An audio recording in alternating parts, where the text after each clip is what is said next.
In 1948, the United Nations adopted the Universal Declaration of Human Rights, UDHR. This is for the first time formally outlined what human rights were. The concept of human rights usually refer to those rights that society has agreed to be fundamental to people everywhere, such as the right to life, the right to live without oppression, and the right to equal freedom of opportunity. This came to force after some of the worst events following the Second World War. Malaysia believes strongly in active participation of international organizations to strengthen its relationship with other countries in the world. Some of these organizations include the United Nations, Organization of Islamic Conference, Commonwealth and Association of Southeast Asian Nations.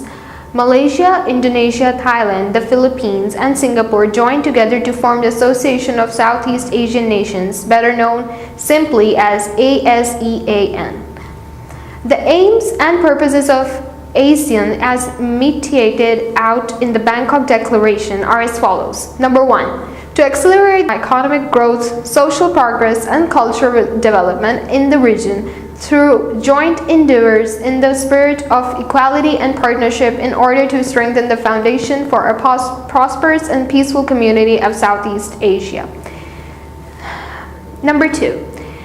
To promote regional peace and stability through abiding respect for justice and the rule of law in the relationship among countries of the region and adherence to the principles of the United Nations Charter. Number 3.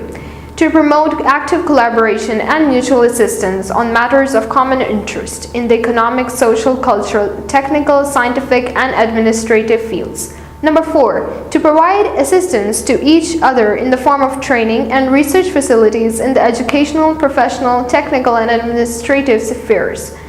Number 5. To collaborate more effectively for the greater utilization of their agriculture and industries, the expansion of their trade, including the study of problems of international commodity trade, the improvement of their transportation and communications facilities, and the raising of the living standards of their people. Number 6.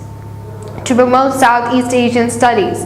And number 7, to maintain close and beneficial cooperation with existing international and regional organizations with similar aims and purposes and explore all avenues for even closer cooperation among themselves. The Asian countries joined the UDHR in 1993, which is the Bangkok Governmental Declaration, and most of the countries who signed up come from a very different background, religion, and culture, and have different values. China is one of the Asian countries who are set in their own ways and have their own approach to what human rights ought to be.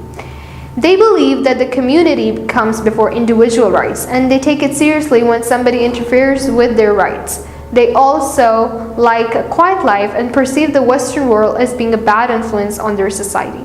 The UDHR's emphasis on individual rights rather than responsibilities to the community, which makes it unsuited for countries such as Asia.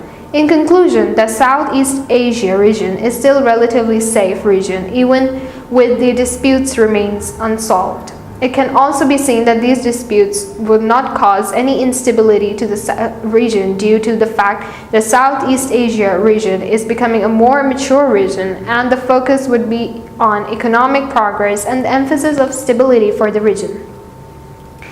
Although an end to these disputes is still not possible in the near future, claimants are looking at the possibilities to benefit the individual the most, and it will require more dialogues and initiatives between the claimants to end the disputes.